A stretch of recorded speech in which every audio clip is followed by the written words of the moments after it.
आप सभी मीडिया बंधुओं का बहुत अभिवादन। जम्मू कश्मीर के मुख्य सचिव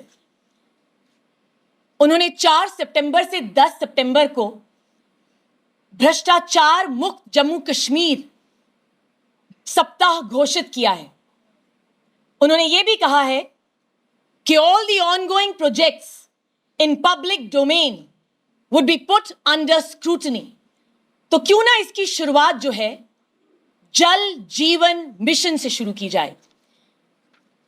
दो बहुत इंपॉर्टेंट लेटर्स 15 अगस्त 2023 एंड 17 अगस्त 2023 को एक बहुत ही वरिष्ठ आईएएस अधिकारी श्री अशोक कुमार परमार ने national commission for scheduled caste के चेयरपर्सन को लिखी और दूसरी चिट्ठी union home secretary Shri Ajay Bhalla ji को लिखी। इन दोनों चिट्ठियों में बहुत ही गंभीर आरोप लेफ्टिनेंट गवर्नर साहब के अगेंस्ट लगाए गए हैं और डॉक्टर अरुण मेहता जी के अगेंस्ट लगाए गए हैं। ये दोनों चिट्ठियां पब्लिक डोमेन में हैं और आपके साथ शेयर की जाएंगी। इन दोनों पत्रों में बड़ी ही सावधानी पूर्वक यह मेंशन किया गया है कि क्योंकि अशोक कुमार परमार एक दलित हैं, उनके साथ उन्हें निशाना साधा गया उन पर, और क्योंकि उन्होंने जल जीवन मिशन और कुछ और डिपार्टमेंट्स में फाइनेंशियल इरेगुलरिटीज को उजागर किया, इसी के तहत उन्हें उत्पीड़ित किया गया है। He has been transferred approximately 5 times and he was also unceremoniously removed from some very important meetings। क्योंकि ये दोनों चिट्ठियां पब्लिक डोमेन में हैं, इसीलिए इन चिट्ठियों में दिए गए कुछ तथ्य जो है मैं आपके समक्ष रखना चाहूंगी। पहला तथ्य, doctor Arun Mehta chief secretary, Shri Rajiv Rai Bhatnagar, mister Shaleen Kabra, Shri Basharat Jilani, Shri Manish Bhatt, Shri Humesh Manchanda, इन सभी ने एक्ट्स ऑफ ओमिशन, कमीशन और बहुत ही ज्यादा फाइनेंशियल इरेगुलरिटीज जल जीवन मिशन में की हैं। 20 जुलाई 2022 को एक लेटर परमार साहब ने लिखी और बहुत ही स्पेसिफिकली कहा कि जेजीएम में स्वॉट एनालिसिस नहीं किया गया है, मतलब strength, weakness, opportunities and threat analysis नहीं हुआ है।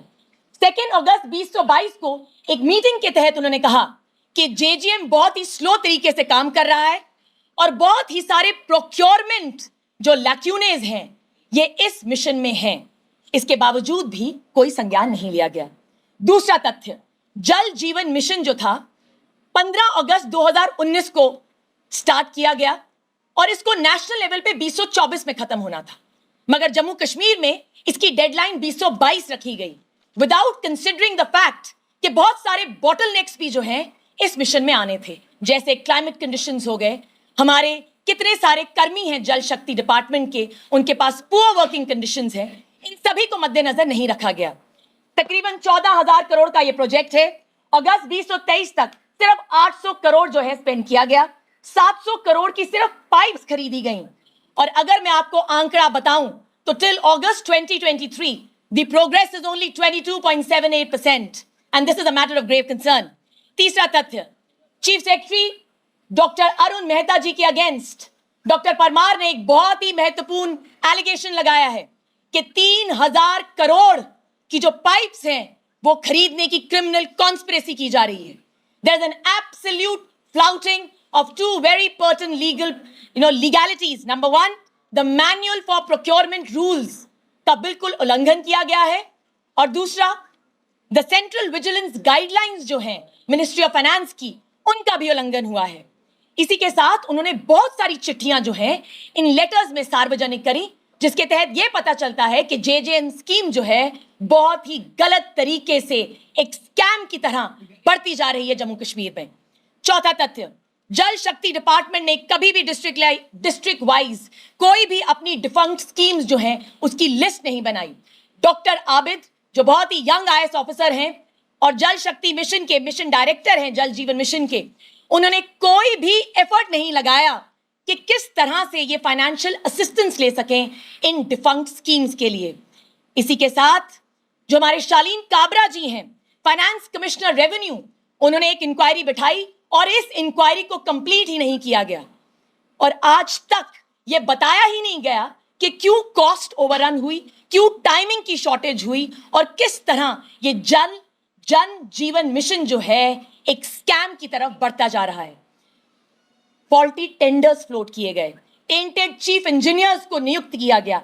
एंटी करप्शन ब्यूरो ने एक एडवाइजरी निकाली 22 जून 2022 को। उसके तहत उन्होंने कहा कि तकरीबन 9,000 करोड़ जो है एलोकेट हुआ है एग्जीक्यूशन ऑफ स्कीम्स के लिए, मगर इसके बावजूद भी वाटर सप्लाई स्कीम्स जो सांबा में चल रही हैं और बहुत सारे अलग अलग डिस्ट्रिक्ट्स में चल रही हैं, उन सब में मैसिव फ्लाउटिंग है। उसका एक उदाहरण मैं आपको देना चाहूंगी कि कहीं जगह तो पाइप्स जो हैं ग्राउंड के अंदर नहीं डाली गई हैं, ऊपर डाली गई हैं, मगर जब उनका फाइनेंशियल कैलकुलेशन हुआ है तो ट्रेंचेस में उनका कैलकुलेशन दिखाया गया है। जल शक्ति डिपार्टमेंट और रेवेन्यू डिपार्टमेंट में ट्रांसफर और पोस्टिंग जो हैं बिना किसी स्पेसिफिक ट्रांसफर पॉलिसी के की गई हैं। 28.29 करोड़ की HDPE पाइप्स खरीदी गई और आज तक यह बताया नहीं गया है कि क्यों इन पाइप्स की हिली टेरेन में तो जरूरत ही नहीं होती है, फिर भी इनको प्रोक्योर किया गया। सबसे गंभीर जो उदाहरण उन्होंने इस चिट्ठी में लिखा है वो कहते हैं ministry of home affairs, ministry of जल शक्ति एंड PMO ऑफिस को तो आज तक ये पता ही नहीं है कि जल जीवन मिशन जम्मू कश्मीर में किस तरह की अभद्रता की जा रही है। लेफ्टिनेंट गवर्नर साहब ने और चीफ सेक्रेटरी साहब मिस्टर अरुण मेहता ने अपने ब्लू आइड बॉयज को जिन्होंने फाइनेंशियल इरेगुलरिटीज करी उनको बहुत ही पिवटल और प्लम पोजीशंस में रखा। Jal Shakti, rural department, agriculture department, PWD department, इन सभी में फाइनेंशियल इरेगुलरिटीज हैं। उसी के साथ इस चिट्ठी में 18 पॉइंट्स जो हैं हमारे परमार साहब ने लिखे हैं और बहुत ही महत्वपूर्ण तरीके से कहा है कि इन 18 पॉइंट्स को मद्देनजर रखते हुए एक CBI इंक्वायरी जल्द से जल्द बिठानी चाहिए। अंत में मैं यही कहना चाहूंगी कि when a senior official who has served in the Jammu Kashmir bureaucracy for more than 30 years makes an allegation, his allegations have to be taken very seriously. मैं आम आदमी पार्टी की तौर से national commission for schedule caste की chairman को ये एक विनम्र निवेदन करती हूं कि जल्द से जल्द उनके एलिगेशंस पे एक इंक्वायरी बिठाई जाए और दूसरा CBI इंक्वायरी जल जीवन मिशन पे जल्द से जल्द हो। We want to know Mr. Lieutenant Governor and his incompetent bureaucracy of Jammu and Kashmir. Where have you siphoned off the money? The budget of 2023 very explicitly stated that 27% of hike was given to the Jal Jeevan Mission. Where is this extra money gone? अंत में मैं LG साहब और उनकी team के लिए 2 शब्द कहना चाहूंगी। तुमसे पहले वो जो शख्स था यहां तख्त नशी था, उसे भी अपने खुदा होने पर यकीन था।